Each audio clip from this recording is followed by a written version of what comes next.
Class എന്ന YouTube ചാനലിലേക്ക് എല്ലാവർക്കും സ്വാഗതം. ഇന്നത്തെ വീഡിയോയിൽ ഐവിഷ് എന്ന സ്ട്രക്ചർ എങ്ങനെ ഉപയോഗിക്കാമെന്നാണ് നമ്മൾ പഠിക്കാൻ പോകുന്നത്. USS എക്സാമിനും മറ്റു കോമ്പറ്റേറ്റീവ് എക്സാംസിനും എല്ലാം ഉറപ്പായും ഐവിഷ് റിലേറ്റഡ് ആയിട്ടുള്ള ക്വസ്റ്റ്യൻസ് വരാറുണ്ട്. അപ്പോൾ നമുക്ക് ഐവിഷ് എങ്ങനെ ഉപയോഗിക്കാമെന്ന് നോക്കാം. ഐവിഷ് എന്ന സ്ട്രക്ചർ സാധാരണയായി ഒരു റിഗ്രറ്റിനെ കുറിക്കുവാൻ ഉപയോഗിക്കുന്നു. അതായത് നമുക്ക് ഇഷ്ടമുണ്ടായിരുന്നിട്ടും സാധിക്കാതെ പോയ ചില കാര്യങ്ങളെക്കുറിച്ചൊക്കെ പറയുമ്പോഴാണ് നമ്മൾ ഐവിഷ് എന്ന സ്ട്രക്ചർ ഉപയോഗിക്കുന്നത്.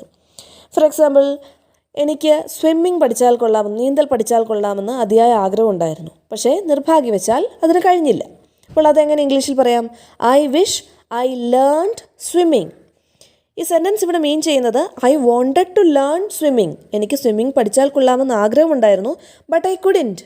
പക്ഷേ എനിക്ക് സാധിച്ചില്ല. അപ്പോൾ അതെങ്ങനെയാണ് പറയുന്നത്? I wish I learned swimming എന്നാണ്.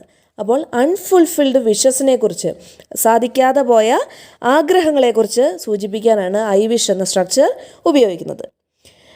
വേറൊരു എക്സാമ്പിൾ നോക്കാം. I wish I got full marks in mathematics. എനിക്ക് മാത്തമാറ്റിക്സിന് ഫുൾ മാർക്ക് കിട്ടിയിരുന്നെങ്കിൽ എന്ന് ഞാൻ ആഗ്രഹിച്ചു പോകുന്നു. അതായത് മാത്സിന് ഫുൾ മാർക്ക് കിട്ടണമെന്ന് എനിക്ക് ആഗ്രഹമുണ്ടായിരുന്നു, പക്ഷേ എനിക്ക് കിട്ടിയില്ല. അപ്പോഴാണ് നമ്മൾ I wish I got full marks in mathematics എന്ന് പറയാം. അതുപോലെ ഐ വിഷ് എന്ന സ്ട്രക്ചർ സാധാരണയായി അൺറിയൽ അല്ലെങ്കിൽ ഇമ്പോസിബിൾ ആയിട്ടുള്ള സിറ്റുവേഷനെ സൂചിപ്പിക്കാനും ഉപയോഗിക്കുന്നു. ഒരിക്കലും സാധ്യമല്ലാത്ത കാര്യങ്ങളെക്കുറിച്ച് പറയുമ്പോഴും നമ്മൾ ഐ വിഷ് ഉപയോഗിക്കാറുണ്ട്. ഫോർ എക്സാമ്പിൾ, ഞാനൊരു പക്ഷിയായിരുന്നെങ്കിൽ, എനിക്കൊരു പക്ഷിയാകാൻ ഒരിക്കലും സാധിക്കില്ല. അപ്പം ഞാൻ അതെങ്ങനെയാണ് ഇംഗ്ലീഷിൽ പറയേണ്ടത്? I wish I were a bird. ഞാനൊരു പക്ഷിയായിരുന്നെങ്കിൽ എന്ന് ഞാൻ ആഗ്രഹിച്ചു പോകുന്നു. ഈ പക്ഷിയാകുക എന്ന് പറയുന്നത് തികച്ചും അൺറിയൽ ആയിട്ടുള്ള ഒരു സിറ്റുവേഷനാണ്, ഇമ്പോസിബിൾ ആയിട്ടുള്ള കാര്യമാണ്. അപ്പോൾ അത് പറയാനും നമ്മൾ ഐ വിഷ് ഉപയോഗിക്കാറുണ്ട്. I wish I were a bird. ഇവിടെ നമ്മൾ ശ്രദ്ധിക്കേണ്ട ഒരു കാര്യം, ഐ എന്ന വേർബിൻ്റെ കൂടെ എപ്പോഴും നമ്മൾ വോസ് ആണ്. I was A teacher, I was A student, അങ്ങനെ ഐയുടെ കൂടെ നമ്മൾ വോസ് എന്ന വേർബാണ് ഉപയോഗിക്കുന്നത്.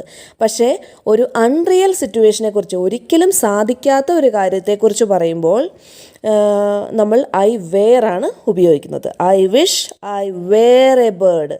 I wish I were the president of India. ഞാൻ ഇന്ത്യയുടെ പ്രസിഡൻ്റ് ആയിരുന്നെങ്കിൽ എന്ന് ഞാൻ ആഗ്രഹിച്ചു പോകുന്നു. അതൊരു അൺറിയൽ കണ്ടീഷനാണ്. അപ്പോൾ ഐ വിഷ് ഐ വേർ ആണ്, വോസ് അല്ല, അവിടെ വേർ ആണ് ഉപയോഗിക്കേണ്ടത്. I wish I were a robot. എനിക്കൊരു റോബോട്ട് ആകാൻ ഒരിക്കലും സാധിക്കില്ല. അപ്പോൾ I wish I were a robot എന്നാണ് ഉപയോഗിക്കേണ്ടത്. അതുപോലെ I wish I were a Spiderman. ഞാനൊരു സ്പൈഡർമാൻ ആയിരുന്നെങ്കിൽ, അപ്പോൾ ഇന്നയാളായിരുന്നെങ്കിൽ, ഇന്നതായിരുന്നെങ്കിൽ എന്ന് പറയുമ്പോൾ ഐ വേർ എന്നാണ് ഉപയോഗിക്കേണ്ടത്. അപ്പോൾ ഈ സ്റ്റേറ്റ്മെൻറ്റ്സിലെല്ലാം തന്നെ നമ്മൾ ഐയുടെ കൂടെ വേർ ആണ് ഉപയോഗിക്കുന്നത്. അൺറിയൽ ആയിട്ടുള്ളൊരു കണ്ടീഷനെ കുറിച്ച് പറയുമ്പോൾ ഐ വേർ എന്നാണ് ഉപയോഗിക്കുന്നത്. എന്നാൽ എനിക്ക് ഇന്നത് ഉണ്ടായിരുന്നെങ്കിൽ എന്ന് പറയുമ്പോഴോ, ഇപ്പോൾ ഞാൻ പറയാം ഒരു BMW കാർ ഉണ്ടായിരുന്നെങ്കിൽ ഞാൻ ആഗ്രഹിച്ചു പോകുന്നു. I wish I had a BMW car. Okay, ആയിരുന്നെങ്കിൽ എന്ന് പറയുമ്പോൾ I wish I were a bird. ഞാനൊരു പക്ഷി ആയിരുന്നെങ്കിൽ, അവിടെ വേറാണ്. എനിക്ക് ഉണ്ടായിരുന്നെങ്കിൽ എന്ന് പറയുമ്പോൾ I wish I had a BMW car. I had എന്നാണ് ഉപയോഗിക്കേണ്ടത്. അപ്പോൾ ഐ വിഷ് ചേർത്തുള്ള ഈ സ്റ്റേറ്റ്മെൻറ്റ്സ് എല്ലാം നോക്കിക്കഴിഞ്ഞാൽ നമുക്കൊരു കാര്യം മനസ്സിലാകും. ഐ വിഷ് ഐക്ക് ശേഷം വരുന്ന വെർബ് എല്ലായ്പ്പോഴും പാസ്റ്റ് ടെൻസിൽ ആയിരിക്കും. നോക്കിയ ഒരു example, I wish I had a bicycle.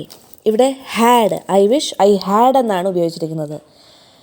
Had എന്നത് ഹാവ്, ഹാസ് എന്നീ വേർബിൻ്റെ പാസ്റ്റ് ടെൻസ് ആണ്. അപ്പോൾ ഇവിടെ ഹാഡ് പാസ്റ്റ് ടെൻസിലാണ്. I wish I learned swimming. Learned എന്നത് ലേൺ എന്ന വാക്കിൻ്റെ പാസ്റ്റ് ടെൻസ് ആണ്. I wish I learned. Then I wish I got full marks. ഗോട്ടും ഒരു പാസ്റ്റ് ടെൻസ് ആണ്. ഗെറ്റ് എന്ന വേർഡിൻ്റെ പാസ്റ്റ് ഫോമാണ് got. I wish I were a butterfly. Were അതുപോലെ തന്നെ പാസ്റ്റ് ആയിട്ടുള്ളൊരു വേർഡാണ്. I wish I could fly to the moon. കഴിഞ്ഞിരുന്നെങ്കിൽ എന്ന അർത്ഥത്തിൽ കുഡാണ് നമ്മൾ ഉപയോഗിക്കുന്നത്. ക്യാനിൻ്റെ പാസ്റ്റ് ടെൻസ് ആണ് കുഡ്. ഇനി നമുക്ക് USS സ്കോളർഷിപ്പ് എക്സാമിന് ചോദിച്ച ചില ക്വസ്റ്റ്യൻസ് പരിചയപ്പെടാം. First one, I wish I dash wings. എനിക്ക് ചിറകുകൾ ഉണ്ടായിരുന്നെങ്കിൽ ഞാൻ ആഗ്രഹിച്ചു പോകുന്നു. അപ്പോൾ ഉണ്ടായിരുന്നെങ്കിൽ എന്ന അർത്ഥത്തിലുള്ള വാക്കാണ് ഉപയോഗിക്കേണ്ടത്. നമുക്കറിയാം വേർബിൻ്റെ പാസ്റ്റ് ടെൻസ് ആണ് നമ്മളെപ്പോഴും ഉപയോഗിക്കുന്നത്. 4 ഓപ്ഷൻ തന്നിട്ടുണ്ട്. Have, has, had, were. ഉണ്ടായിരുന്നെങ്കിൽ എന്ന അർത്ഥത്തിൽ വരുമ്പോൾ ഹാഡ് ആണ് ഉപയോഗിക്കേണ്ടത്. I wish I had wings. Second one, we wish we dash visit Japan. I wish പോലെ തന്നെയാണ് വി വിഷ് ഉപയോഗിക്കേണ്ടത്. അപ്പോൾ ജപ്പാൻ വിസിറ്റ് ചെയ്യാൻ കഴിഞ്ഞിരുന്നെങ്കിൽ എന്നാണ് അർത്ഥം വരുന്നത്. അപ്പോൾ ഏതാണ് ആൻസർ? കുഡ്. കഴിഞ്ഞിരുന്നെങ്കിൽ എന്ന അർത്ഥത്തിൽ കുഡാണ് ഉപയോഗിക്കേണ്ടത്. Answer we wish we could visit. Third one, I wish I dash a pilot. ഞാനൊരു പൈലറ്റ് ആയിരുന്നെങ്കിൽ. നമ്മളത് ഡിസ്കസ് ചെയ്തതാണ്. ആയിരുന്നെങ്കിൽ എന്ന അർത്ഥത്തിൽ വരുമ്പോൾ I wish I were a pilot. Fourth one, I wish I dash a famous actor. അതുപോലെ തന്നെ ഫേമസ് ആക്ടർ ആയിരുന്നെങ്കിൽ അവിടെയും വെയറാണ്. I wish I were a famous actor. Fifth one, I wish I dash what was going to happen. എന്താണ് സംഭവിക്കാൻ പോകുന്നതെന്ന് അറിഞ്ഞിരുന്നെങ്കിൽ എന്നാണ് അർത്ഥം വരുന്നത്. 4 ഓപ്ഷൻ ഉണ്ട്. Knew, know, have known, knows. അപ്പോൾ ഏതാണ് ആൻസർ വരുന്നത്? വെർബിൻ്റെ പാസ്റ്റ് ടെൻസ് വേണം. ന്യൂ ആണ്. I wish I knew. അറിഞ്ഞിരുന്നെങ്കിൽ ഐ ന്യൂ. അപ്പോൾ എല്ലാവർക്കും ഐ വിഷ് എന്ന സ്ട്രക്ചർ എങ്ങനെയാണ് ഉപയോഗിക്കുന്നതെന്ന് മനസ്സിലായെന്ന് വിചാരിക്കുന്നു. കൂടുതൽ യൂസ്ഫുള്ളായ ടോപ്പിക്സുമായി വീണ്ടും വരാം. അതുവരേക്കും ബൈ ബൈ.